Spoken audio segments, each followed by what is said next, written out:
can I get a sound check from out on Facebook? Sound check, please.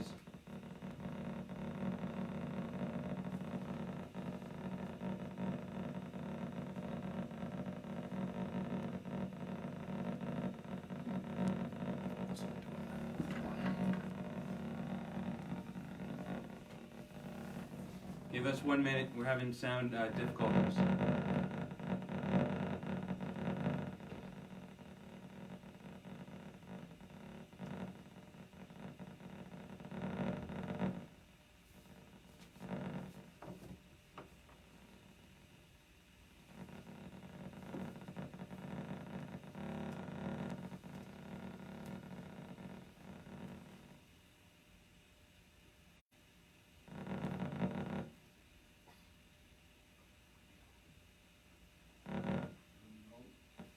Yeah, can we get someone over here just to hold that forward, please?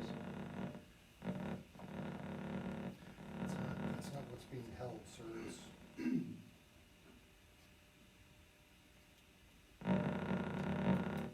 Okay, let's cut it off. Okay, we're gonna try to speak up louder, just so you can hear. We attempted a sound system.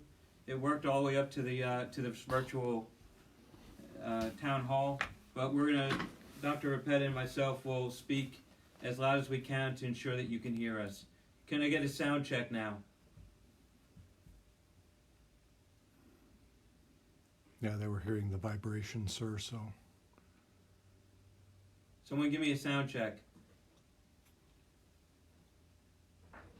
Sir, I'm getting that they can hear you. Okay, good. Speak up. Thank you. All right, so good evening. I'm Colonel Michael Greenberg, the Fort Belvoir Garrison Commander. Thank you for taking time out of your busy days to join Dr. Rick Rapetta, who's sitting right next to me, the Deputy Director of the Fort Belvoir Community Hospital, as we update you and answer questions on our continued measures we are taking to prevent Fort Belvoir community, its military members, service members, civilian employees, and retirees from the COVID-19 threat. First, thank you for your patience and your personal drive to practice social distancing. This is a very hard time for our community. On behalf of Command Sergeant Major Young and myself, thank you to all the folks who are still working on the installation each day to support our community. Your dedication does not go unnoticed. Whether you're at the hospital, the gates, the police, the firefighters, Child Development Center employees, commissary workers, bankers, food associates, mission essential personnel, and many others I have not mentioned, your service to this installation and the support to this community is critical, and it does not go unnoticed. Again, thank you for your service. As you probably know by now, Major General Jones, the Commanding General, Military District of Washington, has directed that all garrisons in the National Capital Region elevate their health protection condition to Charlie, which is in line with all installations across the Army.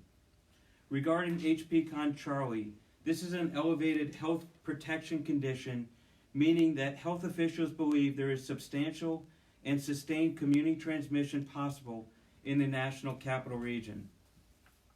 In addition to the elevated health protection condition, Major General Jones concurrently declared a public health emergency effective last Saturday at midnight to Fort Belvoir.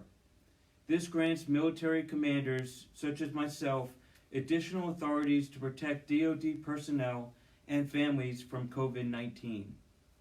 We are taking aggressive, preventive, and mitigation measures necessary to reduce the transmission of this disease. Restrictions on certain activities are essential in preserving the health of service members, civilians, and family members.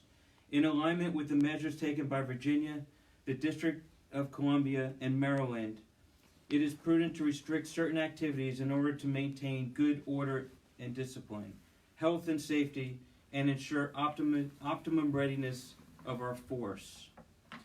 My three priorities are in line with the senior leadership. First, protecting our people is my number one priority. We are doing the utmost to ensure that our people are protected from the virus. Second, mission assurance. meaning all the agencies on this installation can perform their day-to-day missions while we're fighting this virus. And third, support interagency efforts to support the whole of government approach to protect our people across the country, and this is paramount. Fort Belvoir has already implemented many of our measures in accordance with HPCon Charlie. I want to take a few minutes before we start taking questions to review some of the measures that we've put into place. First, access control. First, I appreciate everyone's patience on the situation. I understand there have been waits at the gate over the last 48 hours. However, I have consolidated and modified gate access to allow to maximize guard resources, PPE resources or personal protective equipment, and also to minimize exposure. So we have 3 gates open at this time: Pence, Lieber, and Farrar. And that will continue to be in effect until we post anything different on Facebook. All mission partners and agencies on Fort Belvoir are reducing mission essential to mission essential personnel, and we're reducing services that are deemed not essential. Effective tomorrow at 2000, there will be a curfew for unaccompanied juveniles on post. No persons 17 and younger may be in the public place on Fort Belvoir from 2000 or 8 p.m. to 06 in the morning. There are some exceptions to this policy, which is outlined in Temporary Policy Memorandum Number 2. This policy will be posted on social media after this virtual town hall. There are many reductions in the installation services.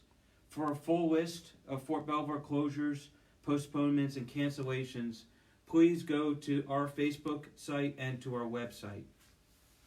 We will continue to effectively communicate through social media any changes to services or any other important announcements here on Fort Belvoir. For the commissary and post exchange, please understand those are essential services, and regardless of the HPCon level, those will remain open, especially the commissary. I have worked hard in close coordination and collaboration with the management to help keep those facilities open and operating efficiently. We have been working closely to keep the shelves stocked and to keep customers 6 feet from each other. We have restricted access more and more each day, and it's essential in the upcoming weeks to maintain your 6-foot distancing and social distancing. We're limiting the number of individuals shopping. The commissary is doing a great job in maintaining social distancing. I ask you to do your part in doing this as well. We have limited the commissary to only beneficiaries being allowed in the commissary. I've also put a limitation or restriction on the number of those items that are in high demand. Unfortunately, at this point, there is a backup at the commissary gate entrance at 09. To ensure social distancing, please try to time your shopping. Everybody does not need to be at the commissary at 09. We are making every effort to keep those items on the shelves. Like I said, I've put limitations, and so if you get to the commissary at 11, 12, or in the afternoon, those items that you're looking for should still also be on the shelves. Child development centers.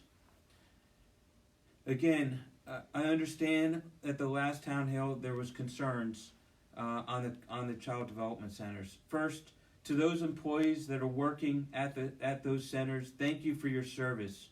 It is critical for our first responders and mission essential personnel to have this service if needed.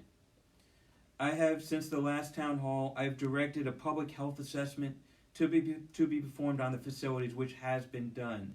We will continue to ensure we protect our employees, and will continue periodically to have the public health officials assess the situation. Since the last town hall, we have closed other facilities on the installation, to include our salons, barbershops, and playgrounds. Effective today, we have closed the last of our outdoor gathering areas, which is the skate park, the basketball courts, outdoor archery, tennis courts, and dog park. Again, I ask for your understanding as we navigate through these tough times. We will continue to enforce social distancing in the upcoming weeks. We have established enhanced medical screening points at several of our operations. We have significantly modified our hours of grab and go to optimize cleaning and minimize times to get food. I will now turn it over to Dr. Repetitive to give you an update from the Fort Belvoir Community Hospital perspective. Great. Thank you, Colonel Greenberg. And thank you, Fort Belvoir family. It's a pleasure to be here representing the Fort Belvoir Community Hospital and our director, Captain Judy. We certainly echo everything that Colonel Greenberg said with regards to the mission of ours, which is to protect our people and also to support maintaining mission readiness as well as the whole of government effort in this battle against COVID-19. In addition, the DoD is also closely aligned with the guidance from the Centers for Disease Control, which has helped to inform our processes, which have been evolving over the last several weeks. With that, some of the questions that we get fairly routinely, I'll try to address right up front. One is, what actions are the hospital taking during this pandemic? And I can assure you, Fort Belvoir Community Hospital remains open and dedicated to serving the healthcare needs of our active duty service members, family members, and beneficiaries. We are implementing additional health protection measures to minimize foot traffic throughout the facility and help mitigate the spread of the virus, enabling us to better preserve the health and well-being of our patients and staff. So what I'll talk about a little bit is our approach to routine appointments and some of the recent guidance that has come out. Before that, though, I'm going to talk about our visitation policy. That underwent some significant changes on March 18th. You can find that new visitation policy guidance on our website. If you go to the Fort Belvoir Community Hospital website and on the marquee towards the top, you will see news and gallery. There's an icon there, and you can click in and get to this visitation policy. I'm going to read excerpts from that policy. On the inpatient side of Fort Belvoir, the new guidelines are: visiting hours will be limited to 10 a.m. to noon and 6 to 8 p.m. No visitors under the age of 18, including infants and siblings, will be allowed in the inpatient units. Labor patients may have one visitor with 24/7 access, and there was also an exception that I will get to. That visitor must be over the age of 18. Pediatric patients may have 2 adult visitors per patient. Visitors are not allowed to accompany COVID-19 patients or patients under investigation for COVID-19. Visitors will be screened for illness prior to entry. Any of you who have entered our hospital over the last week or two have been screened by military service members as you enter the complex. When appropriate, visitors will be provided a face mask to wear during the visit. Due to the increased risk of severe infection with COVID-19, visitors over the age of 65 are strongly discouraged. Visitation is limited to 1 visitor per patient at a time. And finally, all visitors must check in at the nursing station of the unit they are visiting. Again, these are inpatient visitation rules. Exceptions to this policy include: obstetric patients may have 1 partner and 1 birth support person accompany them, again, over the age of 18. Nursery patients may have 1 parent plus 1 significant other. Patients undergoing surgery or procedures may have 1 visitor who must leave the hospital as soon as possible after the procedure or surgery. Patients being seen in an outpatient clinic, laboratory, radiology, emergency department may have 1 person with them. Guests who meet an exception will be allowed inside the hospital, but will be restricted to the patient's room. Once a guest leaves the patient room, they must depart the hospital. No guest will be allowed entry to visit a patient who has a pending positive COVID-19 test.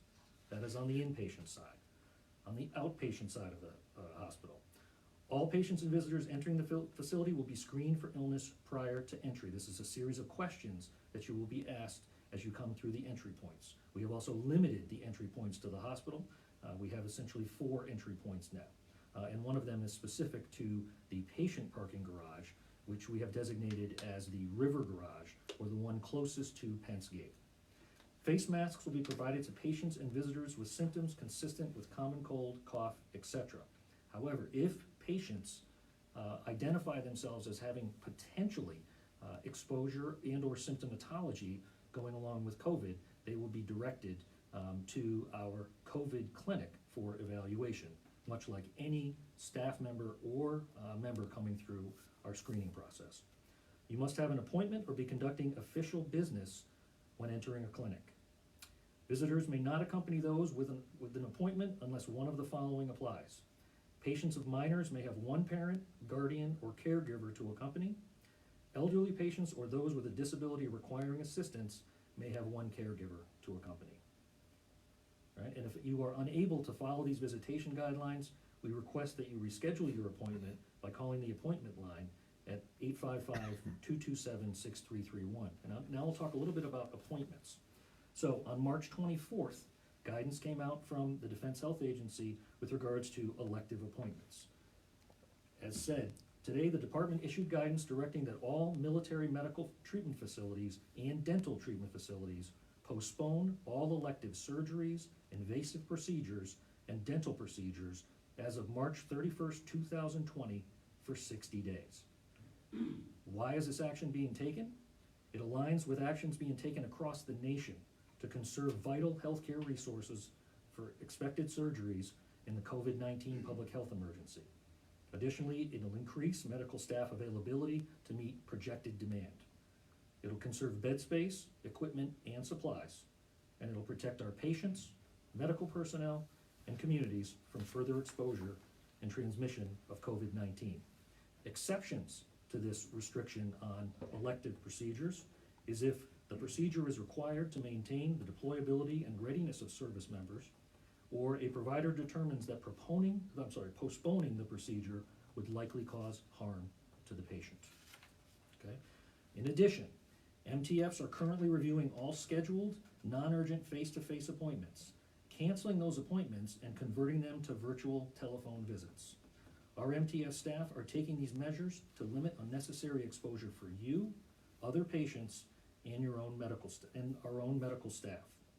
If you receive notice that your appointment has been canceled, please remember that your clinic should be trying to reach out to you to reschedule. Please ensure that you are able to answer any of the telephone numbers we have on file.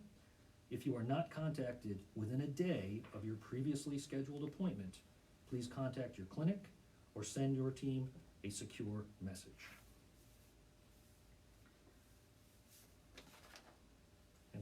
And lastly, I just wanted to obviously convey our complete dedication to the road ahead. One of the other questions that we've gotten several times is how many positive patients have we seen at Fort Belvoir? I can tell you that the number at this point is actually quite limited. However, we do not believe that will stay that way. We are preparing the hospital for significantly increased cases in the future. Okay, so as we go to the next phase of this virtual town hall, we'll go to questions. So I ask you provide clear, concise questions. We are, because of the limited amount of people in this room, I am doing questions from a different location that will pop on the phone. This is experimental, so please bear with us. Please do not include any PII in your questions and allow us time to get answers to you. Also, I have a pre-list of some questions that have already popped up, and so we will start with those questions. But please keep in mind that we have created a frequently asked questions from the last town hall and other questions located on our homepage of our website.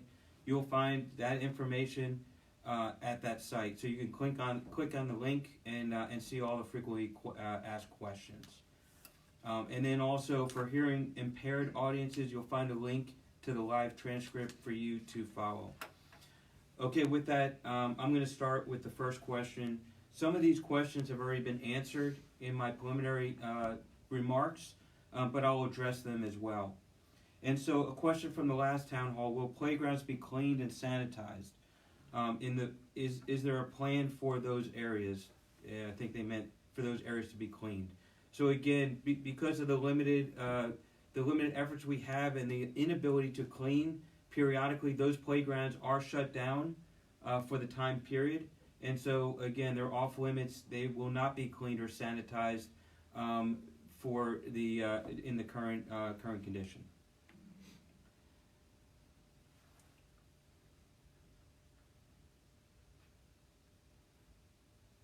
Okay, the next question, and I have very limited subject matter experts. The next question is going to be, I have my task force leads here. It's for Chris Landgraf, the Director of Public Works. The question is, what is the protocol that needs to be followed if an employee in a building at Fort Belvoir tests positive for the virus? Should public health be called to assess? Good afternoon, Chris Landgraf.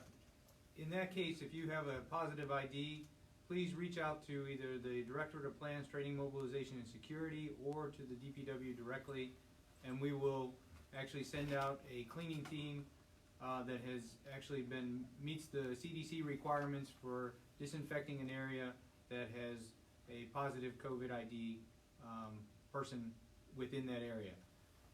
We are working with the hospital to make sure that we are tracking everything that needs to be done to make sure that that area is secure. But the individual units, if a person has been self-quarantined because they think they might be, hopefully they're following the initial CDC guidelines, which is to shut down the room or the area until the test comes back. But in that interim, you can give us a call. My phone number specifically is 703-806-3017, and let me know that you have an issue, and we'll make sure that we get somebody out there to respond. Thank you. All right, I'll answer one here, and then I'll pass it over to Dr. Repeta, and if you can answer number 5 after I get done. So the question is, will the HPCon change? Will any HPCon changes affect the South Coast CDC's operations? Again, at this time, no. Again, again, I appreciate everything that our CDC workers are doing for us. We have limited, and since the last town hall, we have seen a reduction from the reduction before of our children needing care. Again, those children that are in the child development centers are primarily those first responders and those mission essential personnel that do not have any daycare allowable to them without that daycare. So with that, I'll turn it over to Dr. Repeta if you can answer number 5. Sure. Number 5 is, will mothers who deliver in the next few days or weeks be allowed to have their partner in the delivery room with them? And the answer to that is yes, as I mentioned in our visitation policy. In addition, obstetric patients may have one partner and one birth support person accompany them. A follow-on question is, does this change if HPCon is elevated to D? And I do not believe that is the case. No, it is not.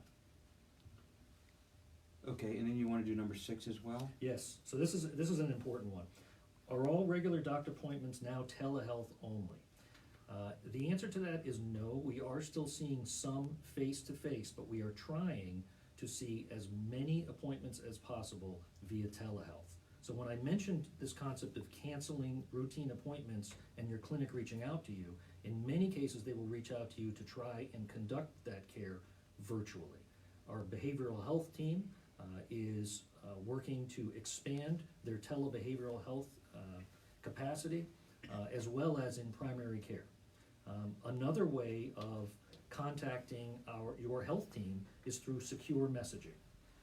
Another way to monitor what's going on is through TRICARE Online, which if you have not signed up for is an excellent resource, whether it comes to seeing your own health record, contacting your team through a secure messaging link in TRICARE Online, and also it has benefits with regards to the pharmacy in ordering medications.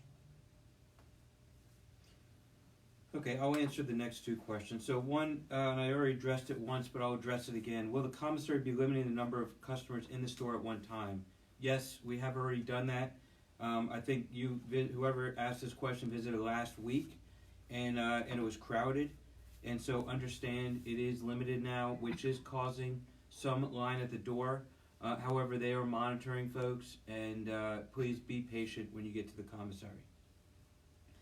The next one is a long question. I'll try to take it in different steps, or I'll read through the question and try to answer the best I can. Many families, such as mine, are having to self-quarantine due to major health issues and doctors' concerns. We're finding it increasingly hard to get our basic needs met through online ordering. It took almost a week to get a click-and-go order and we weren't able to get over 2/3 of the family's needs. What can we do to ensure our basic needs for food, toilet paper, and cleaning supplies are able to be met? You have families going without and suffering, and we need your help as our post commander to make sure we aren't falling through the cracks, because right now we certainly have been. And so I will tell you, the commissary is working the click and go, and so if you're using that, hopefully it is successful. The key answer to this question is use your chain of command. Okay, I want to stress that multiple times, is use your chain of command, call your chain of command, and have your chain of command in your unit help you out.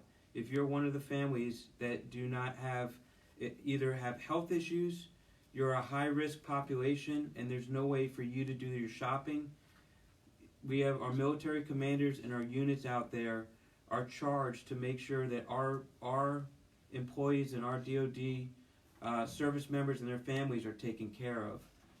I will pose that it is the unit's responsibility to help you out in getting your needs. So again, to the family here, if your unit is not reaching out to you, please reach out to my garrison headquarters, and then I will reach out to your unit and discuss with them to have them help you with your needs. So again, please keep your unit informed on your needs, and have your unit help you where they can. And I think the last one, how can we help petition AAFES to close our salons and barbershops? Again, this was done after the Virginia governor also made his orders to outside the installation to shut down salons and barbershops. We have done the same here on the installation. And so with that, I am going to open it up for questions. And so first question, if I can get someone, and again, I have some people who are monitoring Facebook who are providing me the questions on the telephone. So for those on the phone, please give me the first question. Yes, sir. Our first question is, if HPCon is increased to Delta, what changes? Okay, it's Chris Clark in the room. Yes, sir. Okay, so the question was, if the HPCon increases to Delta, how much will change on the installation? So before Chris, Mr. Clark tells you the answer from the ops channel, the first takeaway is the base is not closing, okay, and that's the first takeaway. Mr. Clark, if you just give just a couple of other areas that will change that the community will see. Well, again, as the garrison commander said, the base won't close. We have too many missions on the post that have to continue. But you will see less traffic on the installation as more employees get sent home or stay home, and there may be restrictions of movement across the installation. So you'll see less traffic on the roads. You'll see less people moving on the streets. You may see some less services on the installation. Okay, great. And then the other one that Mr. Clark did not talk about is I've implemented a curfew for our juveniles under 17. You could also potentially see additional curfews put into place, and like Mr. Clark said, additional restrictions of movement. Again, the takeaway though is Fort Belvoir will not close the gates. Next question. Yes, sir. And just tell us who it's for, either Dr. Rapetta in the hospital or myself, before you ask the question. Yes, sir. It's for you. Okay. And the question from Lindsay Drake: why doesn't the curfew pertain to all and only unaccompanied minors? Okay, so the question was, why does the curfew only apply to minors and not to the population at large? And I'm not saying that's not coming in the future, but right now our immediate need is just to set a curfew for our 17 and younger. We have seen some youth on the installation, again, out of maybe boredom or not having things to do, go out of their house and create some mischief or have done some things that are not proper. Again, our first responders and our police really have to focus on the true emergencies. And so at this point, we put a curfew in place for those 17 and under. And again, the curfew may expand to the Fort Belvoir community at large. But again, effective tomorrow, it only will deal with our 17 and under population.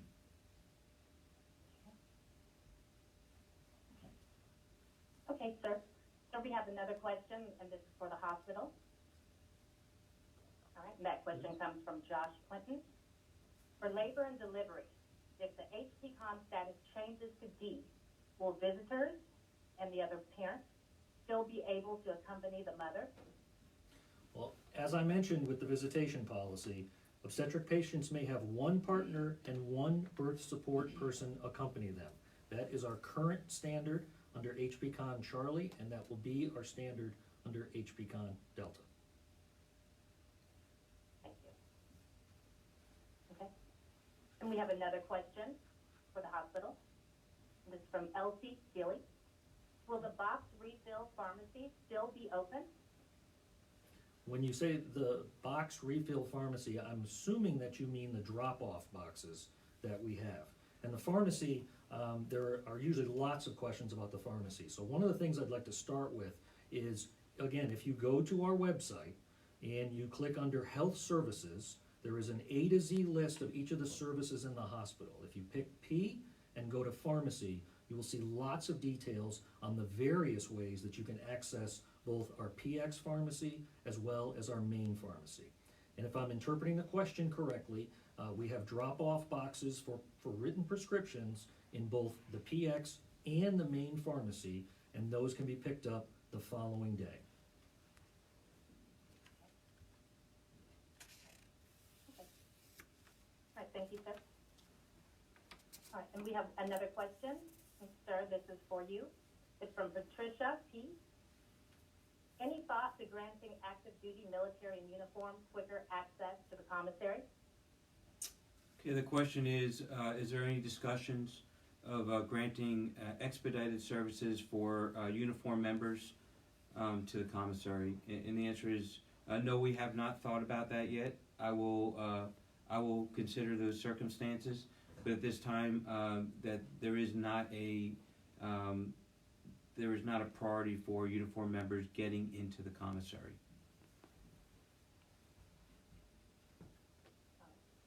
Okay, sir, we have another question, and this is a housing question. And that question is, what are the plans for homes with mold? Families have a 30-day fix or more to move policy in place right now. What are the changes in that plan due to this pandemic? Can you restate the question again? Sure. The question is, what are the plans for homes with mold? Families have a 30-day fix or move policy in place right now. So what are the changes in that plan due to this pandemic? Okay, so the question, if you couldn't hear it on the line, was essentially you have houses that potentially have mold in them. There's also a stop, I believe I understand the question to be correct. There's stop moves also, or stop moves in place as well. And with this virus, the COVID-19, what are changes in any plans to fix houses? And I'm just going to generally speak about housing. And we put it out last week as well. If you have a situation in your house that's mold related or any other condition, you would put a work order in. For if it's a routine work orders will not be done at this point. If it is life, health, and safety or urgent, those should be put into the system. And then before the maintenance techs or anyone comes out to any residents' houses, they will call. They will ensure that it is okay for the maintenance tech to come. But likewise, the residents need to be transparent. If there is anyone who's in isolation or quarantine, they need to communicate that to the maintenance tech as well. And so, if you are displaced right now, the work is still being done in your house. We do have we do have workers still on this installation doing work. And so again, besides the routine work orders not being done, and a lot more virtual as far as making sure that it's okay for maintenance techs to come to your house, the work order process is being done as it was done before, with only focusing on health, life, safety, emergency, and urgent work orders. If I can just point out though, before we move to the next question, is there may potentially be another policy coming out from me. But until it does and it outlines specifics, I ask that if you are on post and you are in isolation, well, whether it's self-isolation or quarantine, or you're in isolation, please make sure that you are transparent and you are communicating that out with the housing, because the last thing we need is for them to come to your house and there is a challenge in your house. Likewise, if you have an emergency and you call 911, and we had a situation already, and they are responding, whether it's the police, the fire, or emergency services, please, before you go any further, please tell them that you have a case at your house, you're under quarantine or isolation. That will by no means prevent a first responder from coming to your house. However, what that allows them to do is to put the proper PPE on, and be able to take care of the situation when they get to their house, without having to get to your house, identify there's a problem, and having going back and putting PPE on.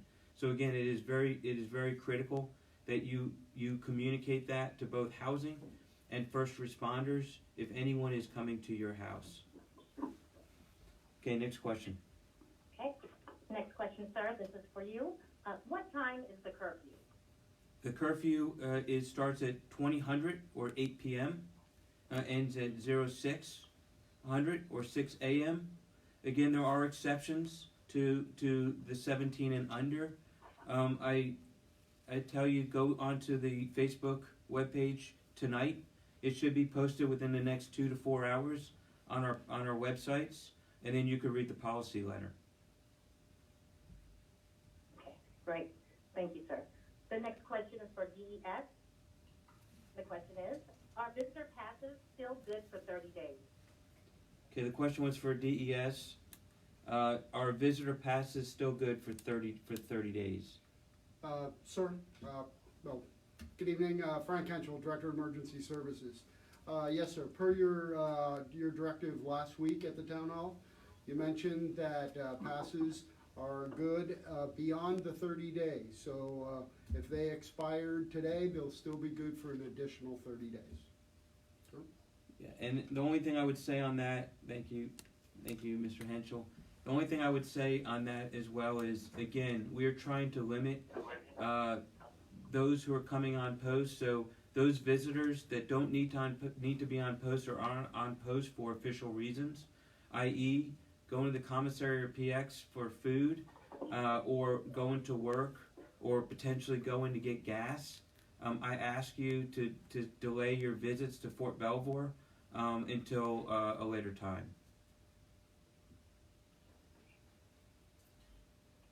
Okay. Our next question is for the hospital. All right, if we go to Delta, my mom, who has a current pass, will she be able to come on base? Again, I think Sure, that's directed. Are you talking about to go into the hospital, or are you talking about accessing base? Actually, it's kind of vague, but I'm gonna say both. Okay. Coming on the base and going into the hospital. Yeah, from a hospital perspective, I would reference our visitation policy that I mentioned.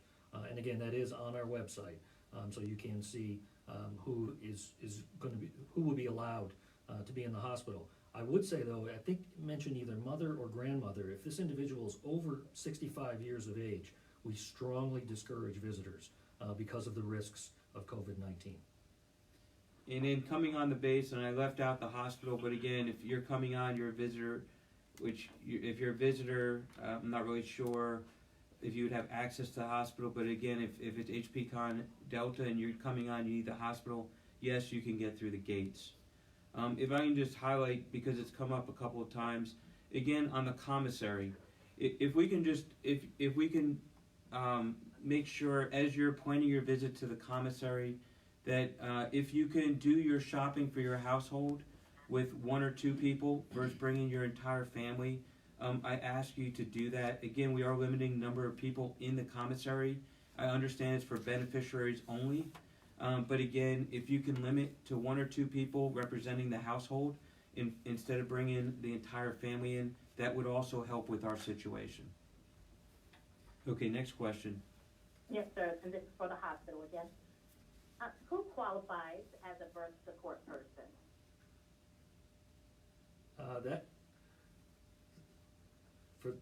That answer, certainly somebody who was over the age of 18, as I mentioned in the visitation policy. And that is something that can be discussed with the care team. But my understanding is that is a fairly liberal description of a birth support person. So those questions can be directed to the healthcare team when you're in Fort Belvoir Community Hospital. Okay, thank you. All right, the next question from Sarah F. Are CYS staff members being paid if they are not working at South Coast right now? Mr. Rennick, or I'll let Mr. Dixon answer that question. So normally, it's not our policy to discuss pay of our employees. We will take that up with each individual employee and the chief of CYS. Thank you. All right, thank you. And the next question from Ronnie M., and this is, it's actually a Garrison question. And the question is, why are we not utilizing the USO, especially for the WTB personnel? They still get donations, they can help soldiers in the barracks with essential items. Okay, so I do not have a USO rep here. I will tell you the USO management has decided to do what they have done. What I'll tell you is I will pass that question on to the USO, and we will post an answer on our frequently asked questions. Yes, sir, we have another question from Stephanie. It's toward the commissary. And the question is the commissary really only allowing 10 minutes to shop? I have not heard that policy out there, but I will ask the commissary manager next time I talk to him.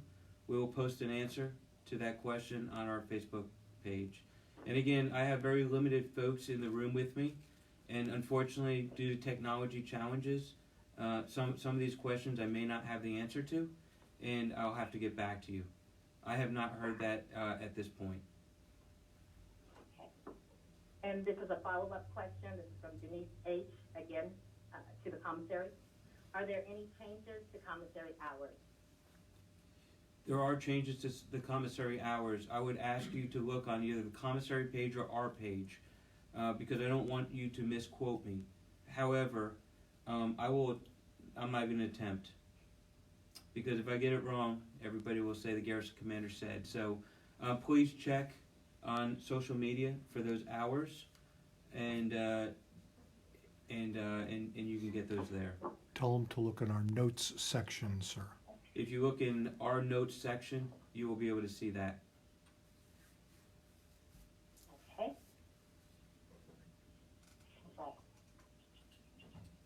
Okay. Okay. Let's see. All right, so we have one more question. Okay? Okay. Okay, so this is from Dadria, and it is, I believe it's targeted at the hospital. Can someone who didn't test positive but was around someone who did still work on base? Can you repeat that question? And I've brought with us Dr. Larson, who is our infectious disease specialist, and I'm going to ask him to address that question. So if you could please repeat the question. Yes, sir, thank you. So the question is, can someone who did not test positive but was around someone who did, can they still work on base? So the question, if you couldn't hear it on the screen, was, if I understand the question correctly, is someone did not test positive, but they were around a person that was tested positive. Can they still work on base? Yeah, that's absolutely get that. Good evening, Dr. Larson, the infectious disease physician down at the hospital. And the easiest way to understand that is that whenever somebody is in contact with somebody else who's a known COVID patient, we ask them to quarantine for 14 days. So if they're quarantining from 14 days from that last contact, they are not supposed to be at work. So can I ask you though, Yes. A follow-on question to that? So if someone is around them, but they're not around them for 15 minutes, or they haven't broken the 6-foot rule for 15 minutes, does that change the situation at all, according to CDC guidelines? Excellent, yes, sir. And that's an important point to point out, that just casually walking by somebody who has been diagnosed with coronavirus is not sufficient to be on quarantine. So our public health officials and Virginia Department of Health public officials are reaching out to those folks who have had sufficient contact and notifying them of the quarantine. But yes, you do need sufficient either time or space to be considered eligible for quarantine. Okay. Great, and just to follow up on that one, so just so you know, as people are tested positive, and now I'll let the medical community correct me if I'm wrong, but again, as someone tests positive for the virus, they do a trace of that person, and there are CDC guidelines out there of who should be in quarantine and who should not. And so for every tested case, there's a trace. They do the research on the trace. If they meet the guidelines to be self-quarantined, then the public officials will reach out to each of those individuals out there and let them know they've been identified as a person who must quarantine because they met the CDC guidelines of being in either close proximity or the amount of time being with a positive COVID patient. Did I say everything right? Very good, sir. Okay. Yes, sir, and I'd like to add to that, Direct, just to add some public confidence to that, is that every person who is tested through Fort Belvoir, if that test is positive, that test is sent immediately to public health and to officials who know how to deal with coronavirus. So those tests are acted on immediately, and they're what we call critical values. So they will be traced by professionals. All right. Do we have any other questions? Yes, we do. Our next question is with housing from user Francis Ann. Currently, 3 kids are playing basketball in Belvoir Village. How will you enforce if parents are not being responsible? Suggestions for neighbors to take action appreciated. Yeah, it's a great question. And again, our police are limited. Okay, so how can I enforce this? Our police are driving around. Okay, but I ask each parent out there and each person, we all have responsibilities out there. If you see something, say something. So I ask the parents of the kids who are playing basketball on the court right now, if they can stop that basketball game or practice and bring your kids in. If you're neighbors and you see it and you know who the kids are, go out there and ask the children, or go to the parents and ask them. But again, this is a community responsibility to try to continue for our social distancing. Again, these policies are out there. Any policy I put out there is enforceable. And so again, the police and our folks will be policing around, but we absolutely do not have enough to go around and continuously monitor everything. So again, I ask for parents of children and for the community at large, regardless of whether kids or grown-ups, please do the right thing. We've put out guidance. CDC has put out guidance. You've probably heard on the news all the guidance out there. Please abide by that guidance. We all have a responsibility to make sure that we stop the spread of this or slow down the spread of this virus across the country. So, okay, we're going to limit to 2 more questions. Okay. Terry, how do we Yes, do sir. on time? We're at about 53 minutes, sir. Okay, good. 2 more questions, please. Okay, sir. We have a housing question, Jerry Williams. Question is, what about the construction contractors coming on the base? Will they continue to have access? And I'm not sure exactly what construction contractors are. Is that for a new development? I believe so, sir, or doing repairs in the home. Okay, I'll let Mr. Landgraf answer that question. So at this point, we are not limiting any ongoing construction activities. We are asking all of the construction contractors to do the same thing that we're asking for anybody else to come onto the installation, which is to confirm that they feel fine, that they haven't been out of the country, and all the same questions that everybody should be asking themselves. But if they pass those questions, we're still trying to maintain business as normal, because in some cases, if we stop the construction, we're gonna end up doing more damage than if we continue on. But we do expect all of our contractors to have vetted themselves before they come onto the installation. And then obviously, as we're doing here in the town hall, we're expecting everybody to maintain as much social distancing as possible during the construction process.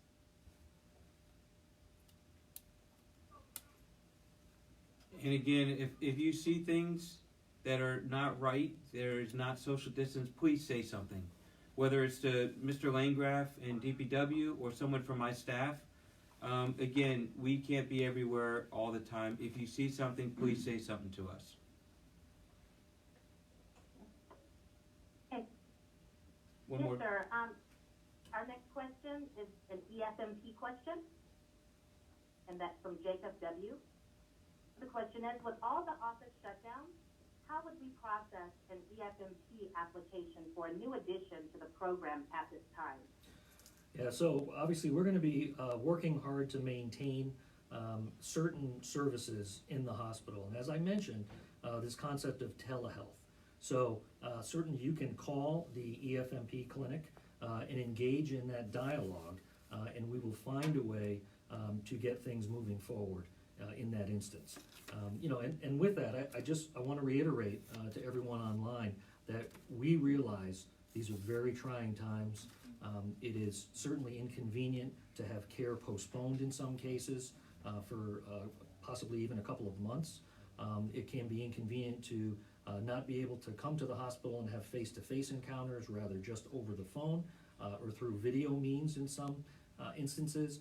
But again, we are doing this because there is good evidence across the planet at this point that this concept of social distancing, of reducing foot traffic in hospitals, is an important way to stop the spread of this virus. So we are going to work very, very hard to get people the care that they need. We are still open for business for urgent and emergent issues, and we, again, through telehealth and other means, are going to get the care needs of our population taken care of. All right, great. With that, so if you didn't notice from the last town hall, we had these frequently asked questions posted on our web pages. Again, with this one, for the questions that we did not get to today, we will answer those questions, do our best we can within the next couple days to answer those and get those posted out on the website. And so with that, I'm going to turn it back over to Dr. Repeta for any closing remarks. Sure. My closing remarks are simply that a lot of information, a lot of questions that we've heard from folks, we are trying to provide that information on our website. There is a very good frequently asked questions right in the front page of the Fort Belvoir Community Hospital internet page. I would encourage everybody to take a look at that. That's an area where we have tried to take a lot of these questions that you have and answer them. In addition, you will find throughout the site various levels of guidance, information, and ways for you to help navigate the healthcare system that has changed and will continue to evolve as we learn more about this disease and as we learn more about this disease in our population. And I need to stress, as I mentioned early on, we have had limited cases of positive COVID-19. We do not anticipate that will stay limited. We anticipate a significant increase in cases. That is what we are seeing across the country, and we are preparing for that. So we thank you. You are part of our team. We are part of your team. We are all in this together. I am not only a staff member and administrator at Fort Belvoir Community Hospital, I am also a patient, as is my family.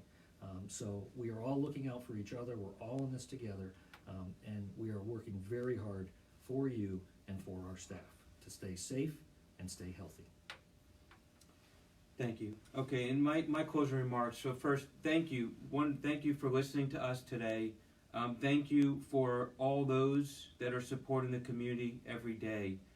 You're putting yourselves second and the community first, and risking yourselves for all those out there providing the services, those essential services that we need.